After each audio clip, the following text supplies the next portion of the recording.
Hey folks, Ray from DCRainmaker.com here. I figured to give a little bit of a sneak peek. I guess that's not really a sneak peek, it's like a reverse peek. It's basically looking back at what prep looked like for Eurobike. So by now you've seen a gazillion videos I published for the Eurobike stuff on the YouTube channel, but this is sort of what it looked like 2 weeks beforehand. So kind of walking through like what my day has been like the last few days here is just this crazy ramp into Eurobike. I'm just doing tons and tons of stuff, even though like it doesn't look like it on the blog or the channel in terms of like daily content because I'm focusing on all this crap.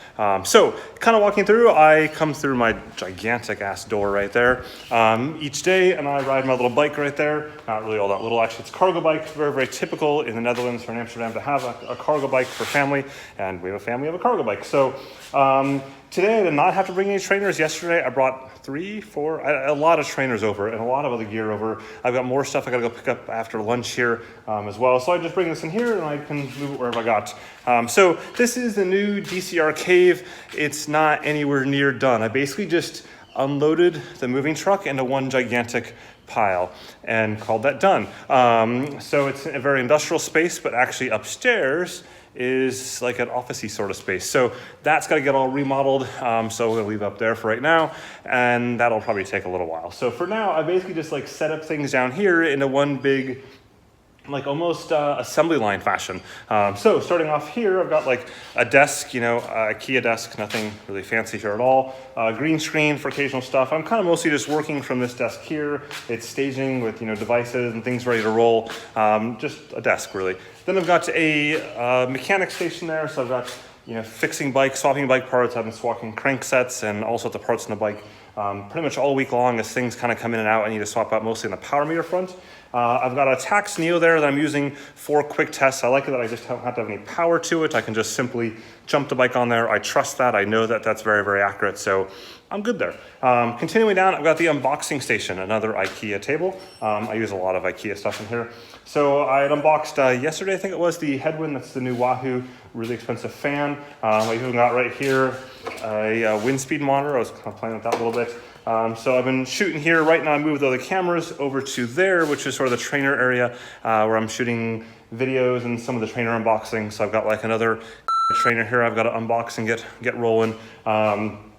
This is a bit of a staging table right here. So basically things that I'm doing prep on for videos and whatever else not is there. And more tools, of course. And then there I've got, so right now I've been kind of running through tests, and that's sort of the thing that I think a lot of people don't really understand about this, or what like Shane Miller does as well, is you do a lot of riding. And so it sounds obvious, of course, but you do a lot of throwaway riding.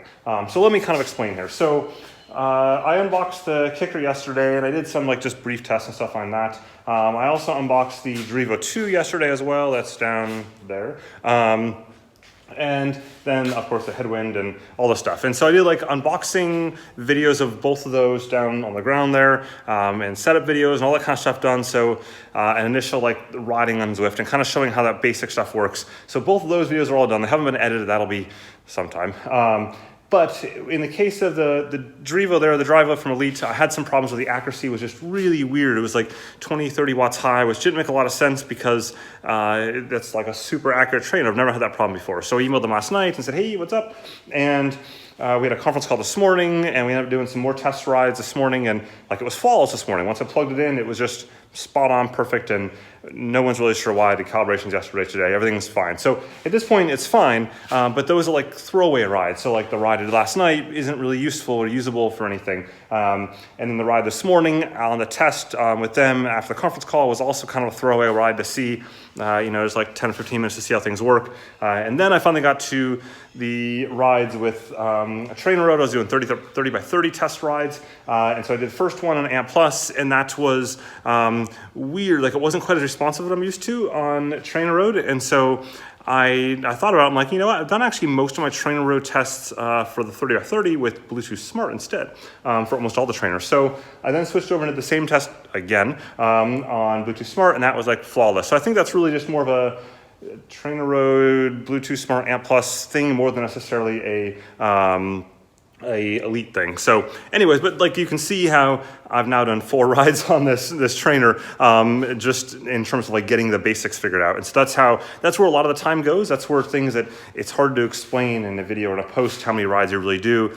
And I know, like, I talked to Shane GP Llama as well, and he kind of has the same iterative process where sometimes things don't work out. And that's been the same case with like the Watt Team pedals, where I've done a lot of rides on those, trying to figure out some early issues. And I'm hoping that the latest update they sent me just this morning will fix all those early issues. But each time you go outside and you do a ride, and you're spending, even if I just do a quick loop around the block, so to speak, that's a 15-minute loop ride to do like a calibration or a check ride. And then from there, I bring the data back and I plug it in, and that's 10 or 15 minutes of looking at, analyzing it, emailing, and before you know it, like, hours are spent. So that is a normal, like, that's what Eurobike prep is like. That's what the reality of what I do is like. It's not always just beautiful mountainsides and things like that.